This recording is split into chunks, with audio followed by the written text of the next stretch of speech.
Assalamualaikum warahmatullahi wabarakatuh. Nama saya Dinda Sidah Mulia Harun dari kelas TPPL 2A. Di sini saya akan menjelaskan materi tentang xenobiotik sintetis, deterjen, dan pestisida.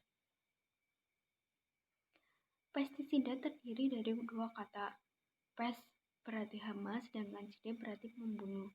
Pestisida merupakan istilah yang bagi senyawa kimia atau zat organik yang digunakan untuk membunuh organisme, pengganggu tanaman atau OPT, dan pengendali zat lainnya. Penggolongan pestisida dibedakan menjadi dua, yaitu zat sasaran dan asal sifat kimia. Yang pertama ada zat dan sasaran, terdiri dari pengertian herbisida pengendali herma atau gulma, insektisida pengendali insekta atau serangga, fungisida pengendali fungus atau jamur, rodentisida pengendali racun hewan pengerat, nematisida pengendali nematode atau cacing, akarisida pengendali akarida atau tungau, bakterisida pengendali bakteri, algasida pengendali alga, molukisida pengendali moluska, pestisida pengendali ikan. Asal dan sifat kimia dibedakan menjadi dua, sintetis dan alami. Sintetis terdiri dari anorganik dan organik. Anorganik contohnya arsenat, fluorida, tembaga sulfat, dan garam merkuri. Organik terdiri dari contohnya adalah organik klorin, DDT, BHC, klordен, edrin. Kemudian ada organofosfat, paration, malation. Karbamat terdiri dari furadan, sevin, baygon. Heterosiklik itu terdiri dari kepon dan mirex. Kemudian yang alami terdiri dari sistematik dan kontak. Alami contohnya itu ada nikotinoida, piretroida, roteida, dan kapur. Yang sintetis itu diserap melalui akar atau daun, kemudian terserap ke dalam jaringan tanaman, dimakan oleh hama sehingga mengakibatkan keracunan. Kemudian yang kontak diserap melalui kulit pada saat pemberian insektisida, kemudian terkena sisa insektisida beberapa waktu setelah penyemprotan. Cara masuk pestisida ke dalam tubuh organisme itu melalui permukaan kulit, permukaan tubuh atau kulit, melalui mulut, dan saluran pencernaan melalui respirasi. Sifat umum pestisida itu persisten dalam lingkungan darat dan perairan atau menempel pada partikel tanah atau substratnya, dalam jaringan tumbuhan maupun hewan yang menempel pada lemak, sukar terurai oleh faktor lingkungan dan mikroorganisme. Kemudian ada insektisida. Penggolongan insektisida itu ada dua. Yang pertama, cara kerja terdiri dari tiga. Yang pertama, ada fumigan, itu untuk memberantas hama kutu tanaman. Kemudian yang kedua ada stomach poison, diberikan melalui makanan yang dilalui oleh insekta atau kalsium arsenat. Kemudian yang terakhir ada kontak person, diberikan langsung dengan menyemprotkan ke bagian tubuh insekta. Penggolongan yang kedua ada struktur, berdasarkan struktur. Yang pertama ada organoklorin atau bersifat persisten dan sukar terurai oleh faktor lingkungan dan organisme. Yang kedua ada organofosfor atau OF, tidak bersifat persisten dan mudah terurai oleh faktor lingkungan dan mikroorganisme. Yang ketiga ada karbamat atau KB, sifatnya tidak bersifat persisten dan mudah terurai oleh faktor lingkungan dan mikroorganisme. Yang selanjutnya ada herbisida. Herbisida terdiri dari glifosat, paraquat, methyl metsulforun, dan 2,4-D. Glisofat itu bersifat sistematik sehingga tanaman gulma mati hingga akar-akarnya. Contohnya ada Rambo 480 AS dan Rager 240 AS. Paraquat itu bersifat kontak dengan sangat cepat untuk gulma puma tumbuh. Contohnya ada Naxon 276 AS dan Cramozone. Metil yang selanjutnya adalah metil metsulfuron. Bersifat sistematis dan selektif untuk mengendalikan gulma pratumbuh dan awal purna tumbuh. Contohnya Billy 20 WP. 2,4D bersifat sistematis dan selektif untuk mengendalikan gulma purna tumbuh. Contohnya Amandi 865 AS. Yang selanjutnya ada fungisida. Fungisida merupakan pestisida untuk membasmi jamur seperti kaptan, kaptokal, mancozeb, menep.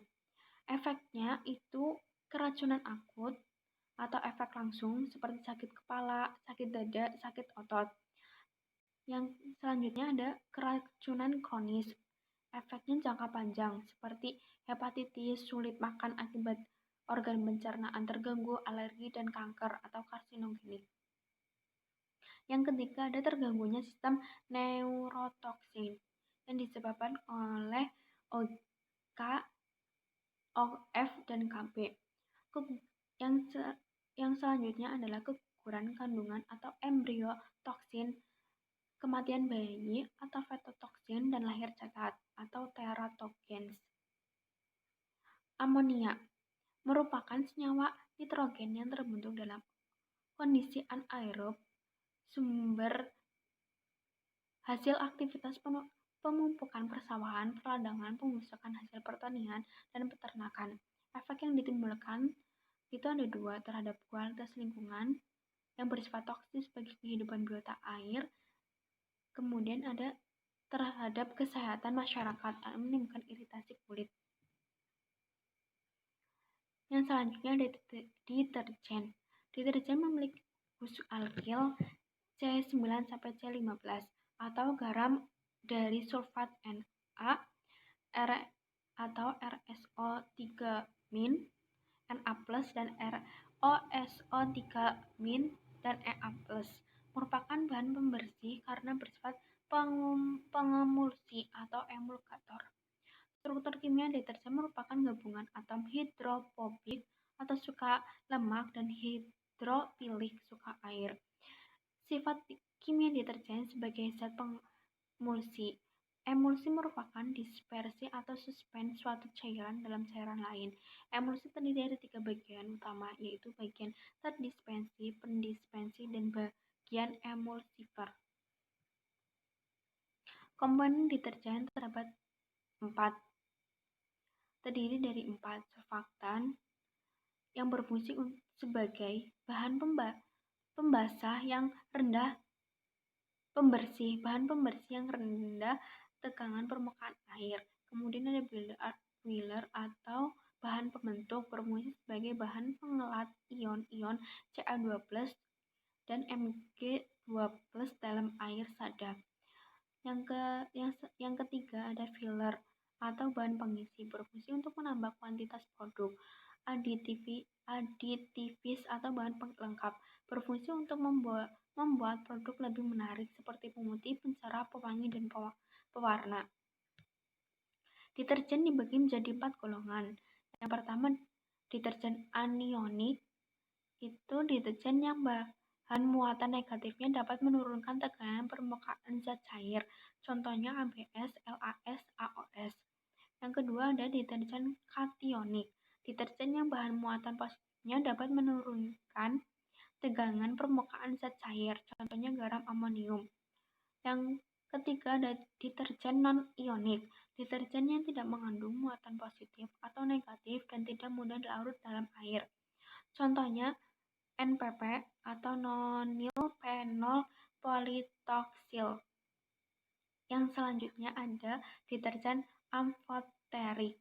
Deterjen yang mengandung muatan positif atau negatif dan mudah larut dalam air. Contohnya asil etilenol nediaminas. Aplikasi deterjen terdiri dari 4 surfaktan anionik, min untuk cuci dan pengemulsi. Yang kedua ada surfaktan kationik, plus untuk softener dan bakterisida. Yang ketiga ada surfaktan non-ionik untuk pengemulsi pada suhu rendah. Yang terakhir ada surfaktan amfoterik atau ganda untuk sampo bayi dan kosmetik. Aplikasi deterjen dalam sektor industri. Yang pertama ada industri minyak bumi untuk eksploitasi, industri tekstil untuk penghilang lemak, agroindustri untuk bahan campuran pestisida, industri logam untuk pencegahan korosi, industri kertas untuk penghilang tinta, industri tambang untuk flotasi biji logam dan batu bara. Efek dari deterjen ada 2, dampak terhadap kualitas lingkungan perairan dan dampak terhadap kesehatan masyarakat. Dampak terhadap kualitas lingkungan perairan itu menghalangi difusi O2 dari udara akibat adanya busa, kemudian menimbulkan kondisi anaerob, menimbulkan kadar BOD dan COD. Yang terakhir adalah mendorong terbentuknya kesuburan perairan berupa ledakan populasi alga. Dampak terhadap kesehatan masyarakat itu menimbulkan diare, menimbulkan iritasi, gatal-gatal, hilangnya kelembaban alami, golongan amonium kuarter atau ABD, AC, dan DEA, dapat menimbulkan iritasi pada mata. Yang selanjutnya ada proses degradasi deterjen akan menghasilkan sisa benzen yang apabila bereaksi dengan klor akan membentuk senyawa klorobenzena yang sangat toksik. Sabun merupakan gliseria atau C16 dan C18 atau karbosila suku rendah sebagai hasil reaksi antara ester dengan hidroksil dan residu gliserol. Merupakan bahan pembersih karena bersifat pengemulsi dan dapat menurunkan tekanan permukaan air. Merupakan hasil hidroksi lemak dalam kondisi alkalis. Sabun terdiri dari 2 macam, yaitu sabun kertas terdiri dari asam lemak plus NaOH. Yang kedua ada sabun lunak terdiri dari asam lemak plus KOH plus pewangi. Efek dari sabun yang pertama, dampak terhadap kualitas lingkungan perairan, itu menurunkan difusi O2 dari atmosfer ke dalam air.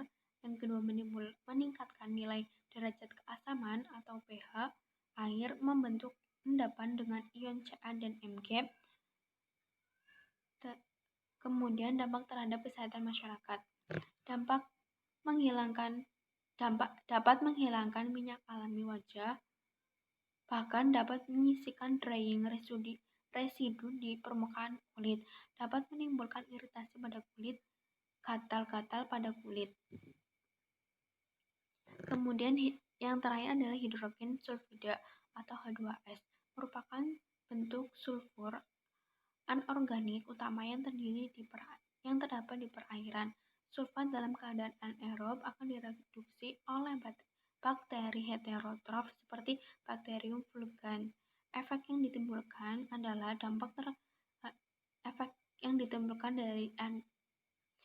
ditimbulkan dari hidrogen sulfida terhadap kualitas lingkungan perairan adalah menimbulkan korosivitas logam dan sanitasi yang buruk, menghasilkan bahan toksis seperti H2S, menurunkan nilai derajat keasaman pH atau pH air, kadar sulfit total lebih dari 2,0 ppb akan mengganggu organisme air. Dampaknya terhadap kesehatan masyarakat ini menimbulkan iritasi kulit. Terima kasih. Sekian video presentasi dari saya, kurang lebihnya mohon maaf. Wassalamualaikum warahmatullahi wabarakatuh.